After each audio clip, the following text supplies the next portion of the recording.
It's still not getting it. That's weird. Because that takes me right to the studio.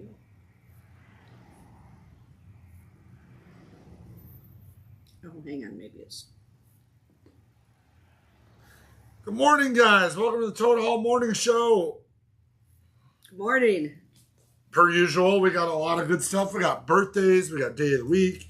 A lot of cool trade-ins. Always talking about box sets. We got a new segment called Listening Homework. We're going to kick that off. He just told me about it this morning, so guess I'm going to have homework now. It's okay.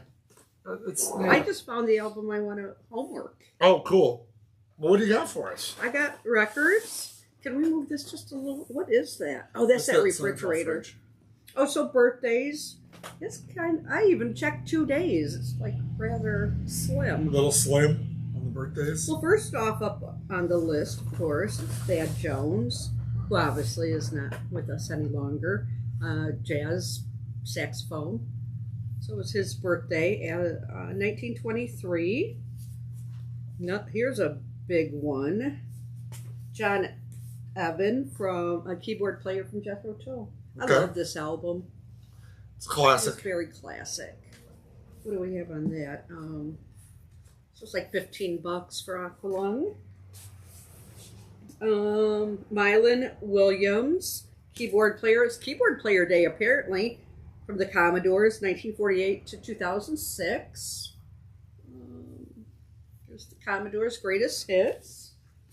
Reba McEntire, 1955. This is new vinyl, new sealed vinyl for $23.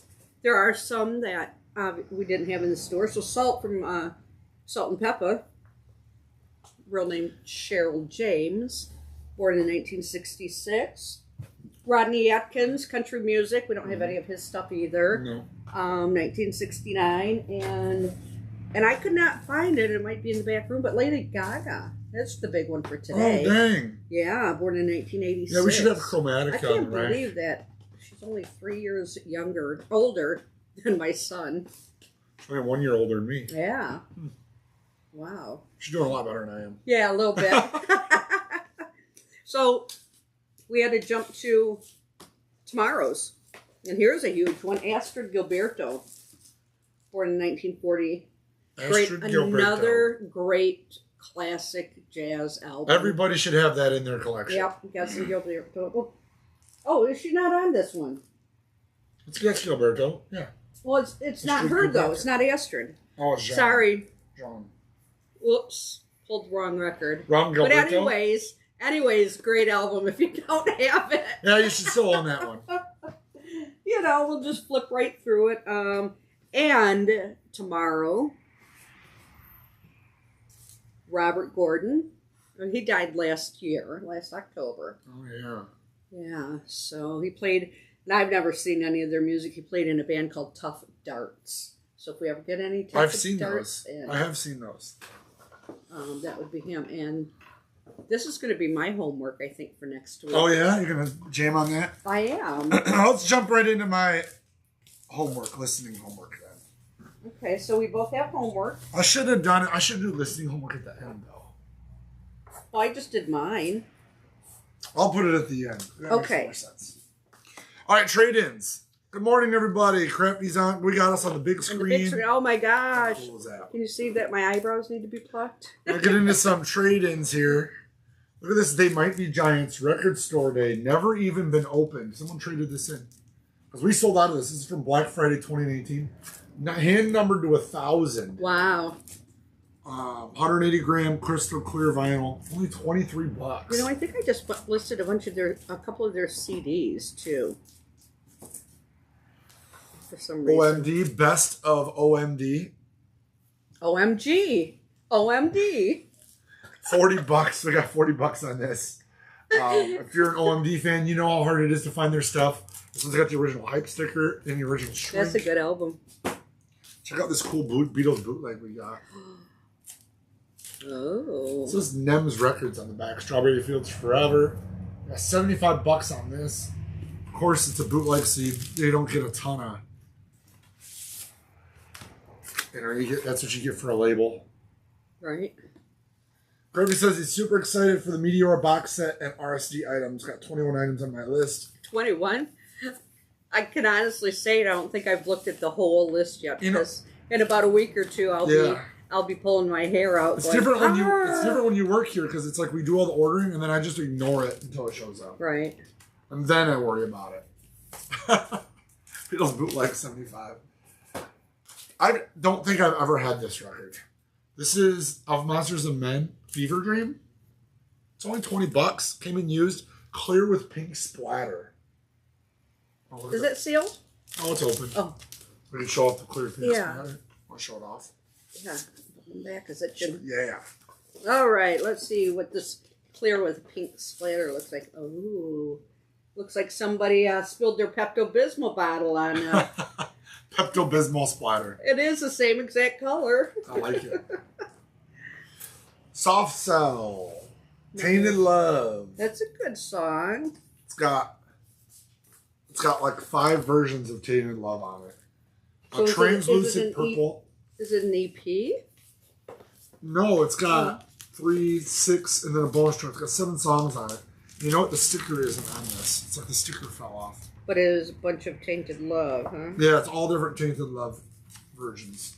So what, mid-'80s songs? Was it? Yeah. Mid-'80s? I have to get a sticker back on this. It looks like it fell off. For sure, it's not super expensive. Go to the side. Got a copy of Radiohead OK Computer. Oh. Traded in. Traded in. I mean, $40. 2 LP, right? Yeah. Yeah, 2 LPs. Splatter vinyl of Frankie and the Witch Fingers. I think this is a record store day version. I think you're right. $20. We listened to is that the one we listened to last Yeah, we week? listened to this. It's like garage rock. Yeah. It's like, if you're into garage rock, do check out Frankie and Witch Fingers. I think you'll dig it. It doesn't sound like a garage rock band. It sounds like a psych rock band. Mm-hmm. It does. But it's more garage than psych, I think. A little bit of a Snoop Dogg? Snoop Dogg on vinyl. Nice. Rhythm and Gangstas. RNG. $20. Let's see if there's any songs on here that I know. No. But what year is this originally from? Doesn't say. At least I'd have to look a little bit closer. Might be $20 isn't bad for a Snoop Dogg record, though. There's The Offspring. Look at this really cool purple magenta-ish vinyl. Only 500 made.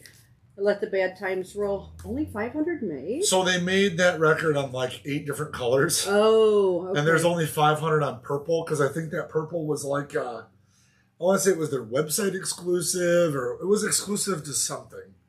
The purple's actually pretty hard to find. But it's not that expensive. $30? No, not at all. $30 for a 500. Really cool. I got the band Ginger. The metal band King of Everything. Ginger, $27. Looks and plays like brand spanking new.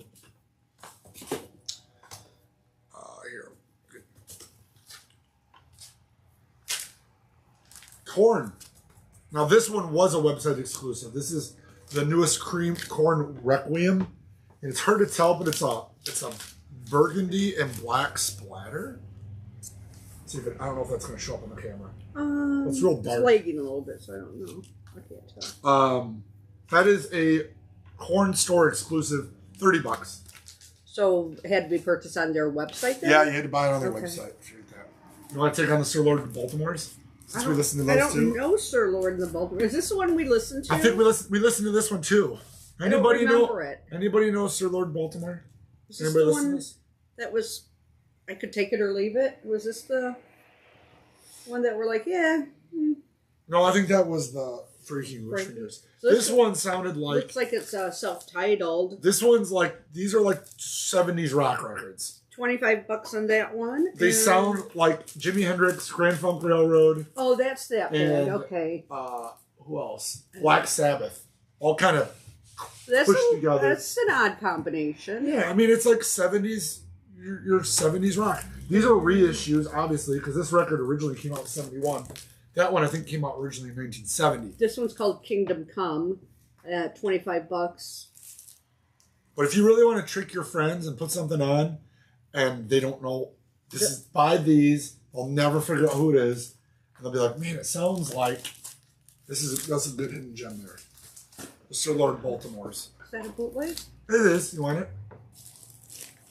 John Lennon telecast with Chuck Berry, Yoko Ono. I can't talk today. For $30. Not a whole. Obviously, is like other bootlegs. Not a whole lot on here. But it's got thanks to David Frost, Dick Cavett, and Mike Douglas. I got a Steppenwolf, Born to Be Wild. Sing it, Nick. It's on Beam. It's is this a German import? I'm thinking it's an import. Let's see. Usually when it's music on vinyl. Yeah, so it's EU. MOV. It is EU. Born to Be Wild. There we go. You did that pretty good. $25. MOV. I'm sure it was. Music on vinyl records are never cheap. I'm sure it was way more than that new. I think that's on colored vinyl.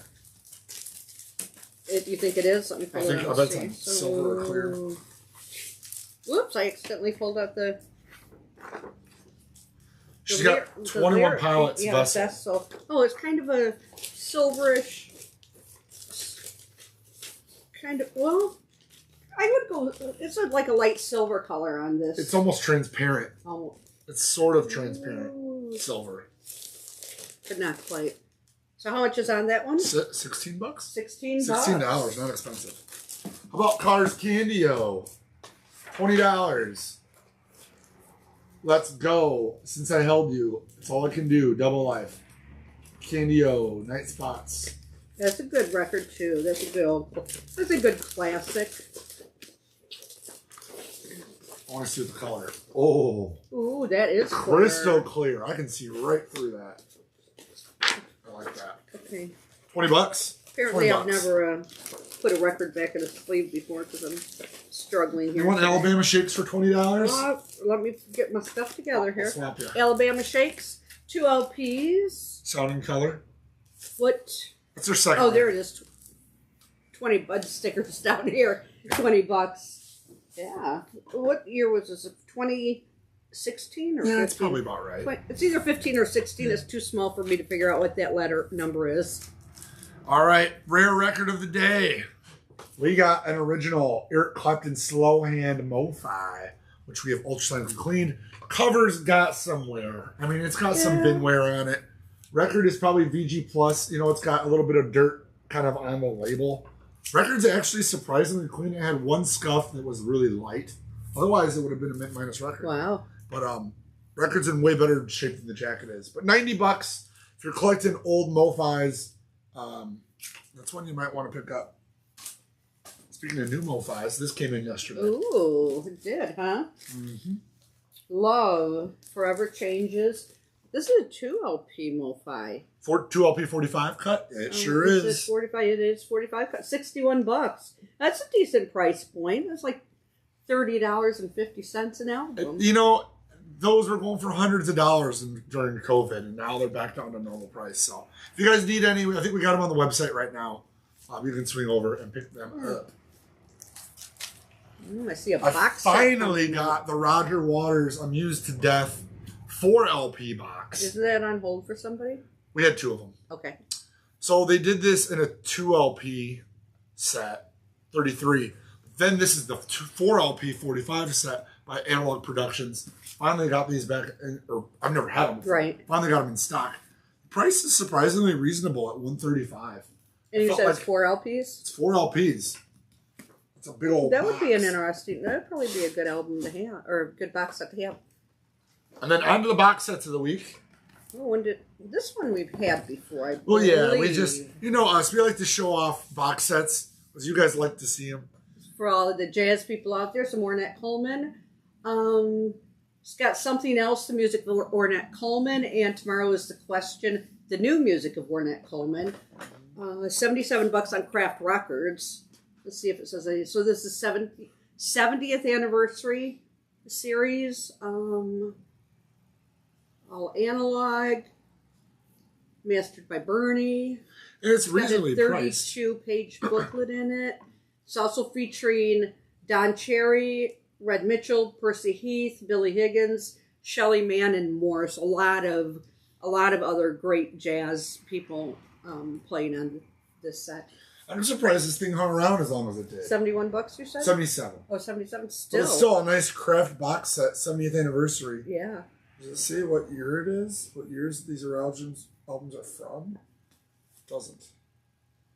Well, it was the 70th anniversary, so it had to be somewhere in the 50s. Yeah. There you go. It's the good stuff.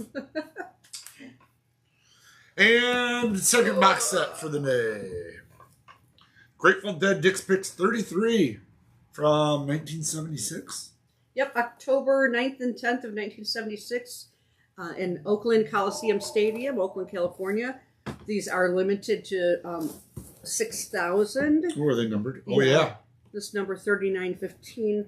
It is $276. 8 LPs. Okay, that makes sense. Yeah. 8 LPs. Okay. 8 LPs, never before an LP, it says. 180 gram black vinyl, includes a 4-page insert. Is it 2 complete concerts? Probably. 8 LPs. I mean, that's like... That's a long concert. That's what I was thinking. It's probably going to be 2. So what you could do is you could have your buddies over. You could all, partake in some Grateful Dead treats or drink. Treats? Put on some records and pretend you're there. And each side is only maybe 17 minutes top, 17, 18 minutes. Here's one that might be 20. So a lot of the LPs are Does it say shorter. If they're full? There's a song called Slipknot on here. Yeah. How about that? They got to be 2 complete concerts. 8 LPs, Jesus. 20, 40, 60, 80. Yeah, probably 2 complete concerts. Unreal. It's a whole weekend of Dead.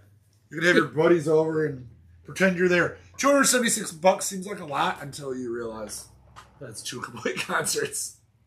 Or pretty close to it. And back then, the concert was probably $15 to get into. Yeah, something like that. Mm-hmm. All right, before we get into listening homework, we do have some news about the show that we're going to share with you guys. We have decided to take a little summer break from the Toad Hall Morning Show. And that's for a few reasons. Annette and I have been doing the show pretty much constantly for over 2 years. Yeah. We're going in 3 years. We will be back, though. We will have a bunch of vacation time through the summer. Yeah, so... I'm taking time off, and that's taking time off. Other people are taking time off, so we're going to be kind of sharing the load. Yeah. There's also just a little bit of burnout on our end. I think taking some time off is going to be good for the morning show. Get us re-energized about it. Get us excited to do this show again. When something starts to feel like it's a job and we're not enjoying it, it's time to back off a little bit. It's not that I don't enjoy it. Because you just want to refresh. Exactly.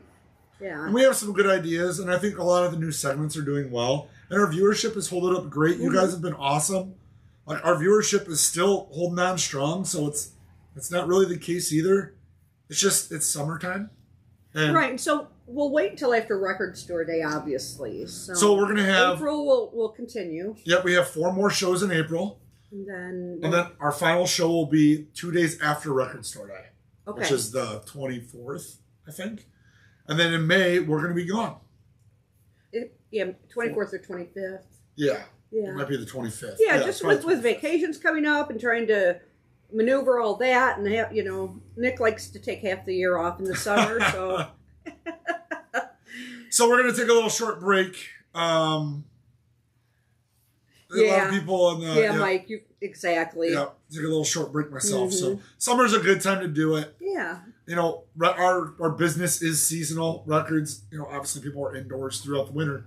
Summer's a good time to take that break. So it is. Take advantage of that summer break. And I think we talked about maybe August.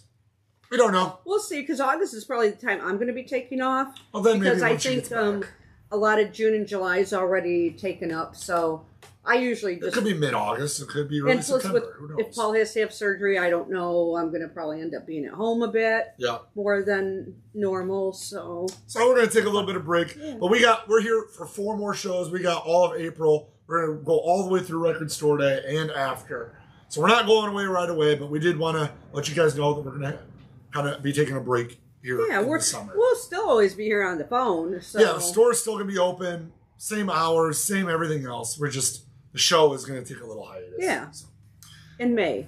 In May. We got a whole nother month. Don't worry. All right, listening homework.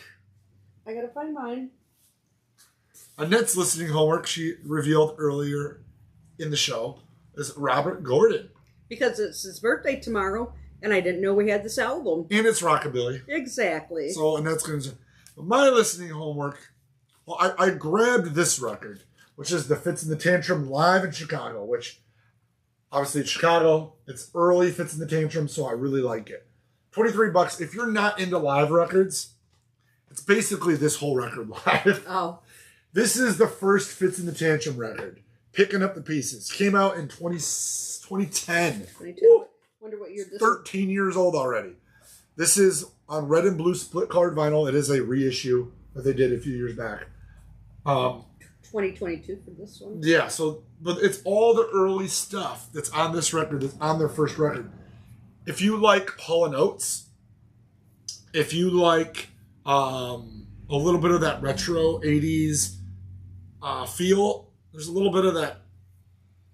It's definitely Hall & Oates-esque. Actually, I'm pretty sure that he worked with one of those guys on this record. So does it have like synth in it and everything? If you're No. describing it like 80s? Hall & Oates?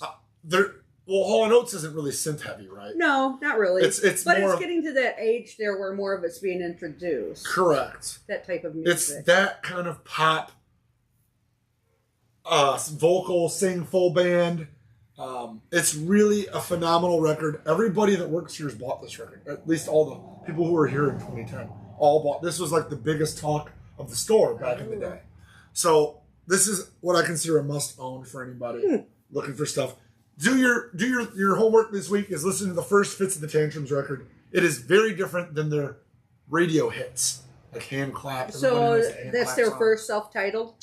It's Picking Up the Pieces. If I remember it tomorrow, I'll take a listen to it while I'm doing my house stuff. So they actually had this record and a second record. They were not doing so hot. They were almost on the verge of breaking up. And they had that Hand Clap song that went all over the radio. And that actually kept the group together. It actually saved them from kind of throwing in the towel.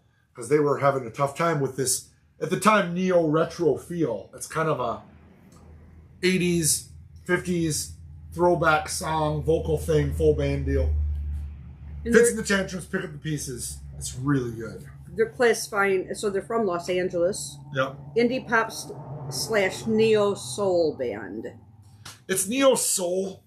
I wouldn't say it's like Charles Bradley, where it's like, if this is a soul record that could have come out in the 60s. Or Sharon Jones. This is a record that could have come out in the 60s. I wouldn't have known it. No, this is more like the stuff from, you take a little bit of neo soul and a little bit of Hall & Oates and the 80s feel and you put it all together. But you definitely have all the musicianship, all the talent is there, the record's front to back, rocking. There's your homework. If you already have this was a really limited Fitz and the Tantrum live in Chicago record. We got a few of these left. Same music, but just live. Okay, there we go. We've got homework. You got homework. We're going to talk about them. We'll probably talk about them. Maybe we'll have more homework. But like I said, we got 4 shows to go, guys. I know people are saying we love the morning show. So you refresh and we'll be here when you come back. I appreciate that, guys. You just got to do that sometimes. Yeah. But we got Record Store Day coming up. We're going to have a lot to talk about. And that's going to be here before we even realize it. Yeah, I mean, the records are going to start showing up. Less than a month away. Records start showing up and we still have a lot to show, a lot to talk about. I haven't even looked to see how many releases there are. I think it was in the 300s. Right at 300. Right at 300. So that's a lot to talk about. That's going to fill up a few morning shows. So and fill up every hour of my day when they start coming in. Absolutely, guys. Well, thanks so much, guys. We will see you next week right here in the morning show. Hopefully, we'll have some Record Store Day stuff by then. Yeah. And everybody have a great week. And if you need to get us, we're here, 815-226-1259. ToadHallOnline.com is a website if you want to pick up any of these records, except for the used ones.